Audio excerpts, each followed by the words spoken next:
मैले YouTube channel मनका कुरा बाई नवीनमा विभिन्न प्रकारको मानसिक समस्या जस्तै एन्जाइटी र क्यान्सरसँग सम्बन्धित केही कुराहरू राखेको छु र आशा छ हजुरहरूले यसलाई साथ सहयोग सपोर्ट माया गरिदिनुहुनेछ भन्ने यो राख्नुको क्यान्सर र एन्जाइटीको भिडियोहरू राख्नुको मुख्य उद्देश्य भनेको गाउँ गाउँमा क्यान्सरको बारेमा जनचेतना होस्, सबैले क्यान्सरको बारेमा थाहा पाउन्।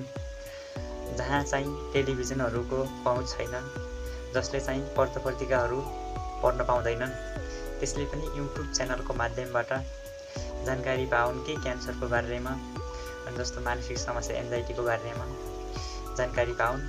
यसलाई चाहिँ कसैलाई भइहाल्यो भने, कसैलाई सङ्क्रमण भइहाल्यो, क्यान्सर सङ्क्रमण भइहाल्यो र कसैलाई मानसिक समस्या एन्जाइटी भइहाल्यो भने पनि उनीहरू कसरी यस्तो अवस्थामा कसरी अगाडि बढ्न सक्छन्, उनीहरूले कसरी आफूलाई बुझाउन सक्छन्, यसलाई कसरी जित्न सक्छन्, योबाट कसरी बाहिर निक्लिन सक्छन् भन्ने उद्देश्यले मैले भिडियोहरू बनाउन गइरहेको छु र बनाइरहेको छु। हजुरहरूले अनुभव सबैको आफ्नै हुन्छ, आफ्नो विचार नै आफ्नै हुन्छ। संसारमा सबै मानिसहरूको विचार, उसको व्यवहार कसैको पनि कसैसँग मिल्दैन, तर उसले यसको बारेमा ज्ञान पायो भने आफ्नो विचारलाई, आफ्नो व्यवहारलाई, आफ्नो सोचलाई चाहिँ परिवर्तन गर्न सक्छ। त्यसैले मैले यस्तो भिडियोहरू बनाइरहेको छु। आज हजुरहरूलाई म केही एन्जाइटीको बारेमा भन्न गइरहेको छु। हजुरहरूले सुनेर बुझेर साथ दिनुहोला र जसलाई एन्जाइटीको समस्या छ ऊ पनि नआत्तिनु होला, उसले पनि स्वीकार्नु होला यसलाई। आज हाम्रो समाजमा एन्जाइटी जस्तो मन आत्तिने समस्या, मानसिक समस्या, कुनै पनि मानसिक समस्यालाई चाहिँ सहज रूपमा स्वीकार्ने आज मैले क्यान्सरप्रति परिवार, समाज र अन्य व्यक्तिहरूको दृष्टिकोण, अन्य व्यक्तिहरूको सोच, अनि क्यान्सरप्रतिको उनीहरूको विचारमा केही कुराहरू राख्न गइरहेको छु। यसलाई हजुरहरूले लाइक, सेयर, सब्सक्राइब गरिदिनु होला र सबै सामु पुर्याइदिनु होला,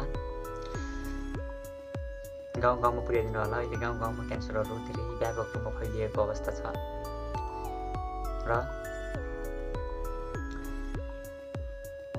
क्यान्सर हुनु भनेको आफैमा एउटा नराम्रो अवस्था त हो नै, तर पनि यसलाई जति नराम्रो अवस्था हो त्योभन्दा नि धेरै नराम्रो हो कि भनेर चाहिँ अरू अन्य व्यक्तिहरूले सोचिरहेका हुन्छन्।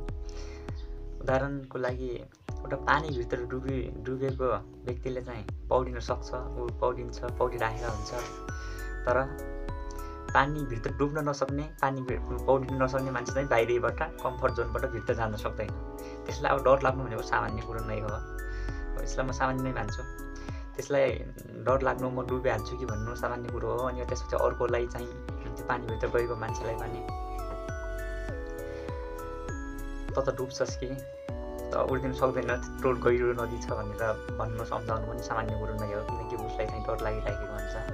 तर क्यान्सर भइसकेपछि मान्छेले स्वीकारेको हुन्छ र अरू व्यक्तिहरूले, अन्य मानिसहरूले, बाटोमा हिँड्ने मानिसहरूले, अरू साथीहरूले छन्छ हुन्छ कि हुँदैन, अनि त्यसपछि यस्तो लास्टै गाह्रो रोग हो त किमोथेरापीहरूमा मान्छेहरू मर्छन् गरे भन्ने, त्यसपछि त्यस्तो नराम्रो सन्देशहरू फैलाएको कारणले, क्यान्सरको कारणले भन्दा पनि उसको मनोबल कमजोर भएर, उसलाई मानसिक रूपमा समस्या भएर, उसलाई अरूले भनेको कुराहरूमा विश्वास लागेर, अनि त्यसपछि मान्छेको मृत्यु भएको धेरै नै पाइन्छ। त्यसैले क्यान्सरलाई सकारात्मक रूपमा बुझौँ, सकारात्मक रूपमा सोचौँ। सामान्य समस्या हो, यो जटिल बनाउनु हुँदैन यसलाई। यसमा आफूले गर्नुपर्ने हेरचाह, आफूले दिनुपर्ने हौसलाहरू चाहिँ दिइराख्नुपर्छ, तर त्यसलाई निरुत्साहित बनाउने, त्यसलाई नराम्रो सोच्ने, क्यान्सर हुन बित्तिकै त्यस्तो गर्नु हुँदैन भन्ने मेरो विचार हो। र कसैलाई क्यान्सर भइहाल्यो भने पनि त्यसले म जित्न सक्छु भनेर हौसला लगेर अगाडि बढिरहेको बेला त सक्छस्। आफूलाई लागे पनि क्यान्सर गाह्रो रोग हो भन्ने लागे पनि त्यसलाई चाहिँ हौसला दिनु आवश्यक छ। यसमा अलिक नराम्रो सोचाइ छ। क्यान्सरमा भइसकेपछि सबैको, परिवार, समाज र अन्य व्यक्तिहरूको। त्यसैले त्यस्तो सोचलाई, त्यस्तो व्यवहारलाई, त्यस्तो अन्दाजलाई परिवर्तन गरौँ र क्यान्सर एक सामान्य रोग हो भनेर सबैले स्वीकारौँ। सकेसम्म यो विषयमा जनचेतना फैलाउनु पर्दछ।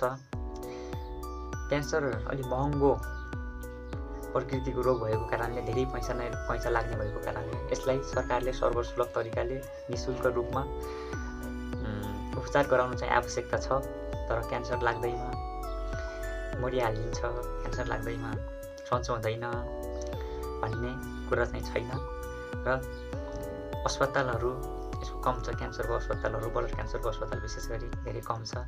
यसलाई चाहिँ सबै प्रदेशमा, सबै ठाउँमा सबैको पहुँच हुने गरी पुर्याउँ।